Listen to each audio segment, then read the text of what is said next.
กราบสบายดีพี่น้องเบิดสุขุสุคนยามเช้าเด้อจ้าเด้อมาตลาดอีกแล้วป้าบัวมาตลาดอีกแล้วแต่ตลาดก็สิออกบางๆพี่น้องเพราะว่าเพิ่นย่านฝนกราบแล้วบอกคุณพี่มึงแน่เพิ่นจนกราบแล้วข้าวเพิ่นสิมาได้อีหยังนี่นะโอ้แล้วกินแล้วสบายดีพี่น้องนักทุกอย่างเอาเอื้อยเพิ่นกราบแล้วป้าบัวเพิ่นสิมา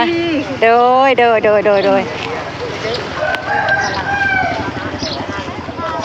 ไปพี่น้องจ๋าเลาะตลาดกับป้าบัวจ้ะป้าบัวสิได้หยังละมื้อนี้ทันเพิ่นบ่ล่ะตลาดน้อยๆมาสวยๆ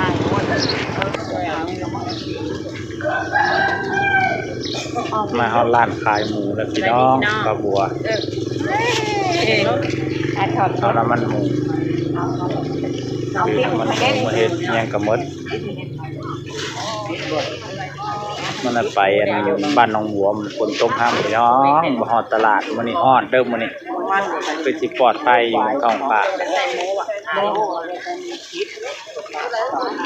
คนหลายพี่น้อง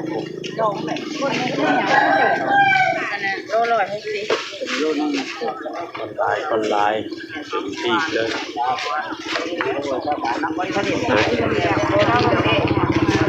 วัดบรรณยุพี่น้องจีนงัวจีน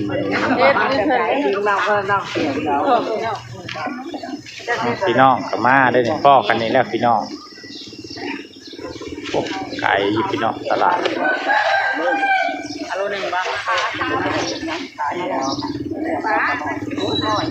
หาซื้อผักก่อนเลย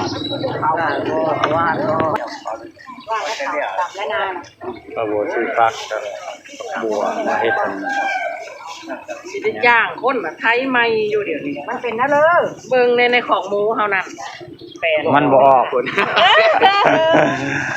เพื่อนพ่อใหญ่ขึ้นว่าจ้างเป็นอีหยังน่าว่าเอาไม้ก้อยยังบ่ทันได้ว่านจากต้นอยู่ของข่อยนะเอาไม้ยังทันอยู่ดอกเนาะก็ยังทันเดี๋ยวสิว่านนี่นี่ป้าบัวแห้งบ่ทันได้เฮ็ดหยังเนาะพี่น้องใจเย็นเฉยอยู่เจ้าเด้บ่ได้เอาบ่ปีเขียวพูดว่ามายังเนาะกระดูกกระเด้เพิ่มหมดน่ะบ่ได้ทำแล้วบัดนี้เหลือแต่ข้าวเปียกข้าวพนห้ามดูนี่นะถ้ามาหอดก็ย้ายเครื่องค่ายไปนำย้ายไปนำปานท่วงเฮามาสวยมันจะคล้องเฮาก็มาหอด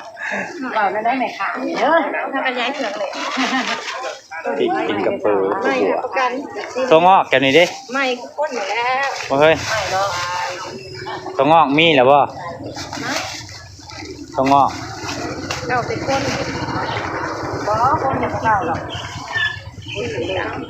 ร้านขายปลาเขาก็มุ่งข้างแน่พี่น้องประหยัดฝนตกมันมีรัวเยอะเมื่อเช้านี่ตกไปฝอยเมื่อเช้านี่คนบ่หลายขึ้นก่อนไปในตลาดกันเขาจะบ่มาปานใดก็เจ้าย่านฝนก่อนในลายนี่พี่น้องเต็มมาแล้วแถมเอาไปทางมาน้องค่อยหลาย10 บาทโอ้โหซื้อกระลำพี่น้องไปให้ลูกค้าคน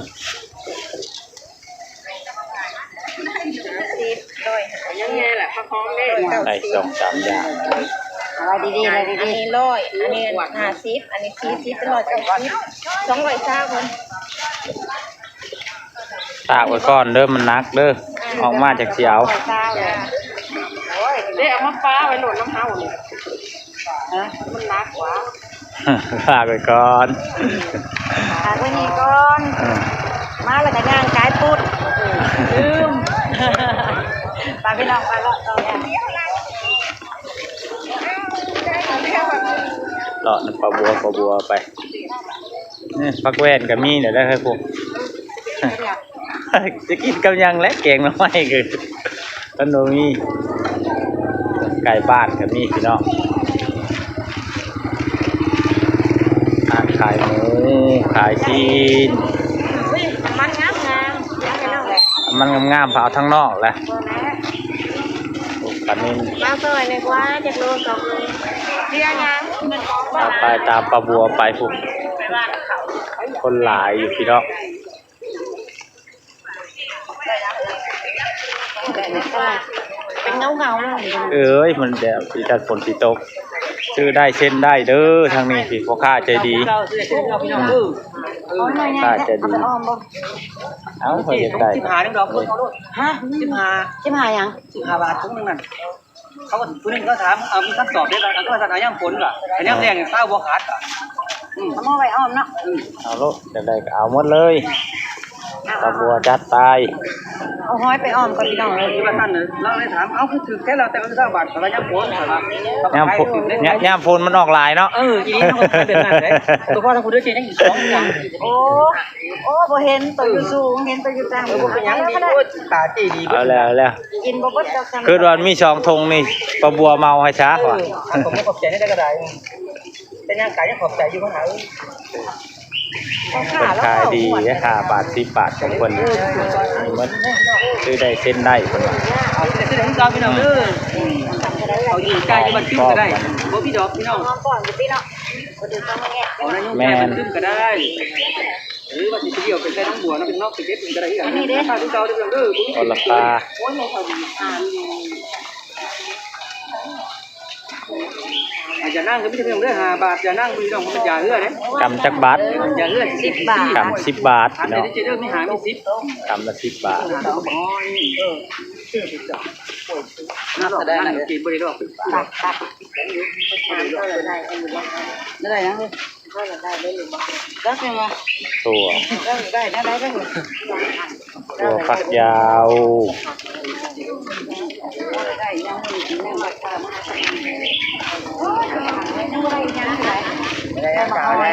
ได้หยังพี่น้องนะ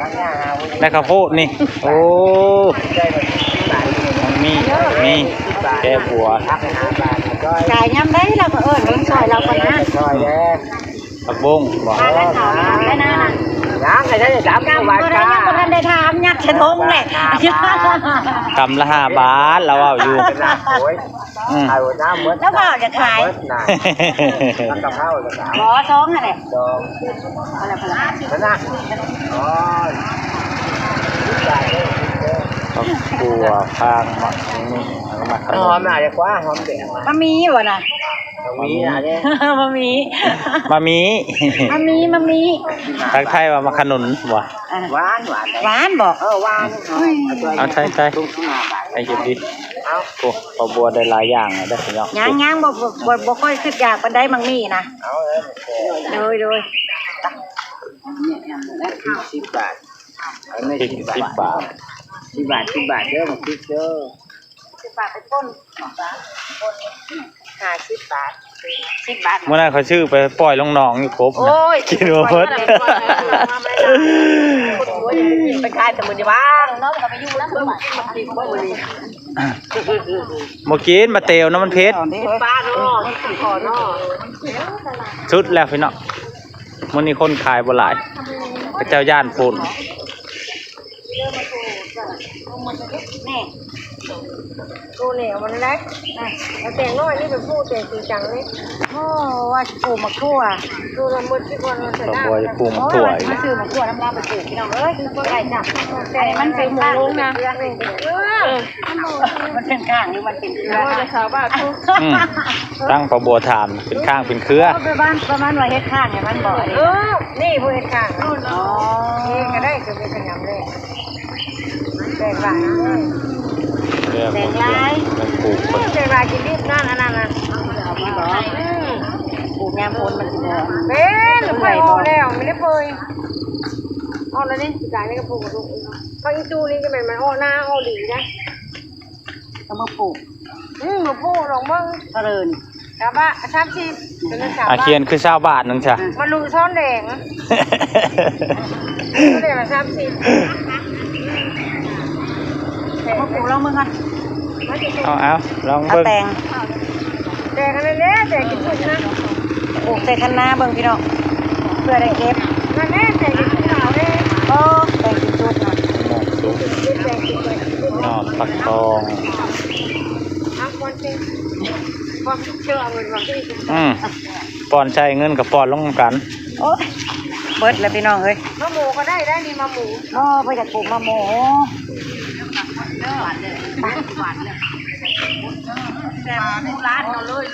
เขาบัวขึ้นไปหมดแล้วตลาดกะบ่หลายบ่หนาคือแต่ก่อน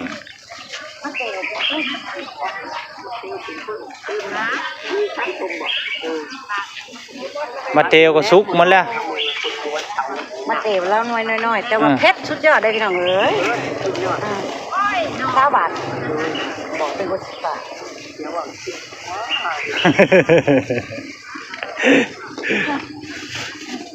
ยันว่าซื้อน้ำลายเทื่อเลยรุดบ่ ตายจนเบิดเลย 5 วันอีก5 วันจันทร์ต้องได้ในตลาดเลยทีนี้ไปใส่โด ซื้อจนเบิดปลาลาวเลยเงินเอายังอยู่ได้อยู่ได้เลยได้บาทเนาะจะนั่งกันเขาบัวซื้ออยู่หน้าอย่างนี้นะ เอาบ่10 บาทไว้บ่ แล้วแต่ซื้อ 10 บาทเลยกินบ่มื้อบ่ 5 บาทเรา อยู่ผู้กระทงง่ายคือกันผู้เอา10 บาทพูด มีอยู่10 ผู้ บาทเนี่ยเอาตัว เด้น่ะทงง่ายพูด มันทำได้หลายก็ที่จะต้องอันจะ10 บาทนี่ ต้องงานก็10 บาทคือกัน 10 บาท เอา เสียใจซื้อน้ำลาวแล้วไปตัวใหม่เนาะพี่น้องเราเสียใจได เอาหมด2 เจ้าอีกเนาะ ซอยเน่ ปลาพี่น้องปลาโขงนั่น ซอยเน่ ปลาโคตรปลาทงเขาได้ปลาคนนี้ รอด ทงละร้อยพอกินนี่แหละพี่น้องทงละร้อย กลับมาก็ไอ้ตัว พูดปลาบัวไปแหละเบิ่มไปเลยขอโทษขออภัยเด้อพี่น้องมือจากสั้นในกล้องมันบ่มีกันสั้นกล้องราคาถูกเด้ย่างถนนมันคือของพระเจ้าเด้ราคาถูกนั่นนี่แล้วพี่น้อง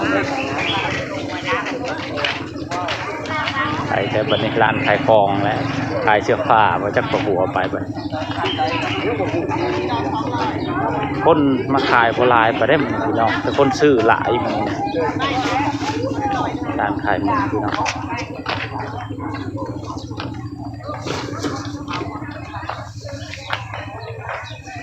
ไปร้านขายปลาทู10 บาท มีทุกอย่างหักฟางแล้วมันเนาะมันยังกระบวดเชียงกิน ไฟหวานนะจ้ามาไฟงามไฟสวยนะจ้าไปอยู่ สวย แม่นความเจ้าอยู่สวยแล้ว สวยเลยเหรอสวยเท่ เต้นเพอจะบ่ดาวติ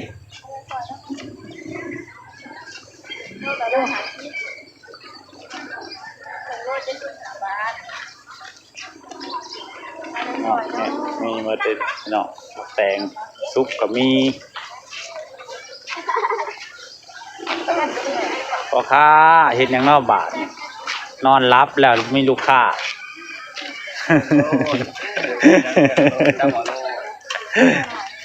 ปลาบัวที่ลอยเอาหมดแล้ว แต่ว่าไปนี้จับเนี่ยย่อๆเราแก้ตัวได้มี เอาจากโลย่อจะได้ย่อ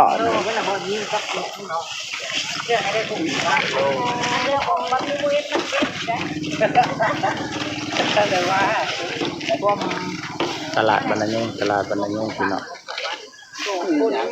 ยามมื้อเช้า เก็บยังได้เลย เมื่อก่อนนะไปบ้านหนองบัวนะไปฮอดตั้งแต่ครึ่งทางพี่น้องฝนตกแห้งขึ้นบ่ได้อีหยังมันนี่แก้มือใหม่มาอีกมื้อฮอดตลาดพอดีพี่น้องมันฝนบ่ตกก็สิปลอดภัยอยู่บ่จักแหละ ปลอดภัย ทางมีลมอยู่ได้มื้อนี้ลมพัดผ่านอยู่บ่จัก ประมาณที่5ที่6คนนี้ว่า ยังว่าหั่นแหละค่อยก็ว่าสิช่วงนั้นแหละหมู่เฮ็ดแท้ๆก็บ่ได้เฮ็ดเดี๋ยวนี้ เขาขายมาแถวหน้าตรงพื้นหรือว่าเนี่ยก็จะวานคือกาเนี่ย แม่นหั่นแหละทางบ้านก็คือกันคุมือเขาว่านนะทางนี้ขายเกิบขายส่วนขายเสียมพี่น้องคนแมงกีรอคนแมงกีนูน หลายเลือกมาได้หลาย ไอ้ปีกมีแต่ตัวใหญ่พี่น้องกุ้งปลาบัวชื่อ เดือนหนึ่งกินเท่านึง เดือนละเทื่อ เดือนละเทื่อเหมือนบ่มีเงิน ภาคเดียวขอข้าวเรากินดูๆเลยเด้อภาคดีบ่มีเงิน ปลาทูกล้วยสุกทุเรียนพี่น้องมีหมดเลย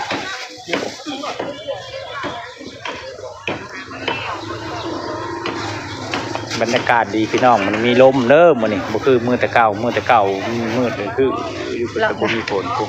เลาะแบบบ่ย่านแน่เนาะ แต่บ่ เลาะ ยา แบ น บบ่เลาะแบบบ่ตื่นเต้นนะมื้อนี้เสร็จมือปลาบัวเบิ่งนี่ เสร็จแล้วก็มาซักเอาเอง พี่น้องเอ้ยเท่าไรเ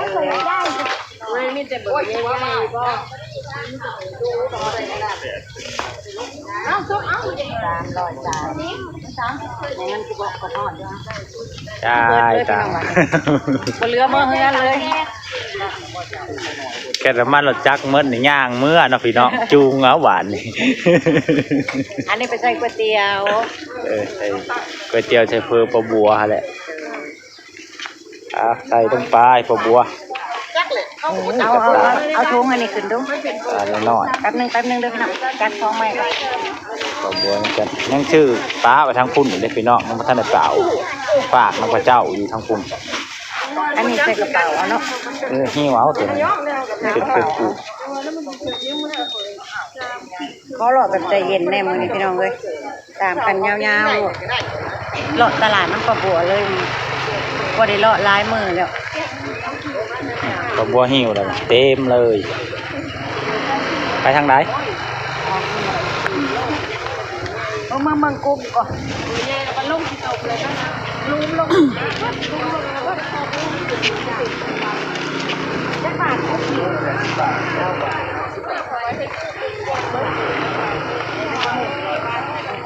ลายงามเนาะ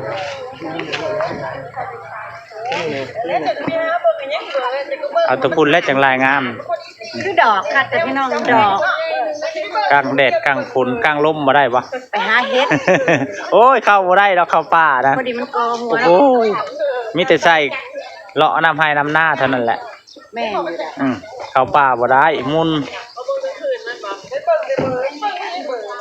ใส่เลาะตลาดเท่านั้นแหละ ถามพ่อหูราคาแล้วพี่น้องเอ้ย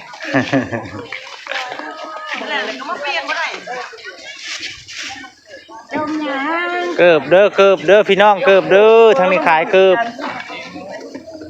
จมยางได้ยังมากินแต่พักเดี๋ยวตาอันเนี้ยก็เลยเลย บ่ได้เกิบเฮียนเกิบขาดพี่เด้อทางพี่เด้อใหม่ๆเด้อพี่น้อง ก็ได้นอกเกิดไปหาเฮ็ดนอ บ้าว่าไปเกิบไปหาเฮ็ดคนเลยเนาะพี่น้องไปหาเฮ็ด นี่เกิด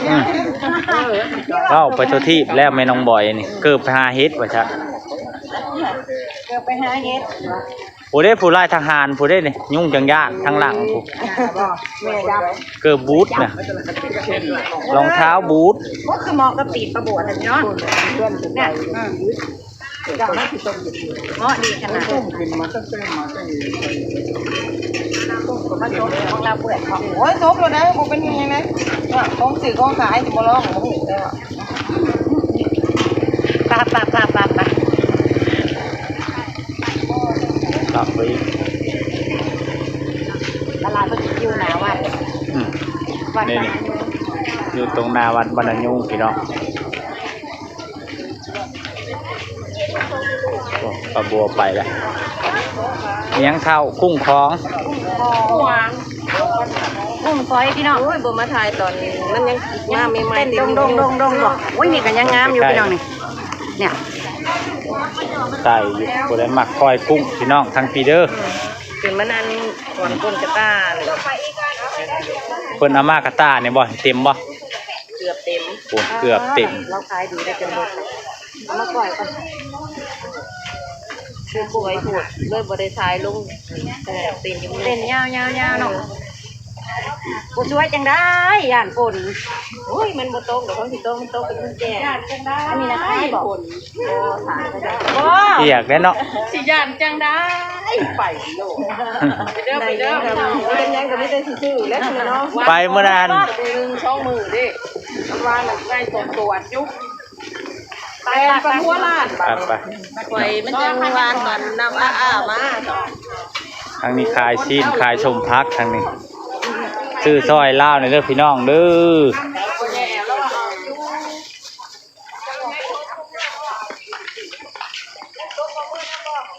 หาเก็บอันของคนบ่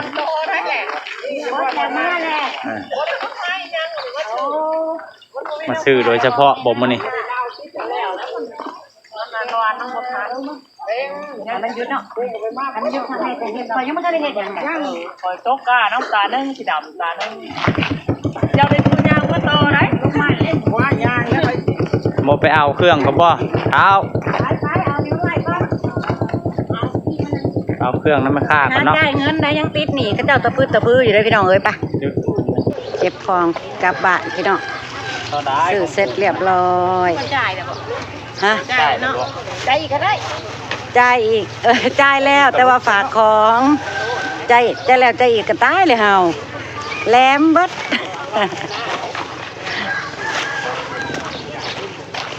ตาย แดงโมโหนั่นด้วย มันไหมค่ะ ป้องกันถือว่าป้องกันทางเลยจ้า ปลาโดยพี่น้อง แทน ปลาบัวก็สิเก็บภาพบรรยากาศเลาะตลาดยามเช้าไว้ซ้ำนี้แล้วเด้อจ้าเด้อขอบคุณที่เข้ามาเบิ่งเข้ามาชมคลิปของแม่น้องบอยเด้อจ้าเด้อขอให้พี่น้องทุกคนจงมีความสุขความเจริญกันทุกคนเด้อจ้าพี่น้องจ้าไปแล้วจ้าพอๆกับบัวในคลิปหน้าเด้อจ้าเด้อสวัสดีจ้า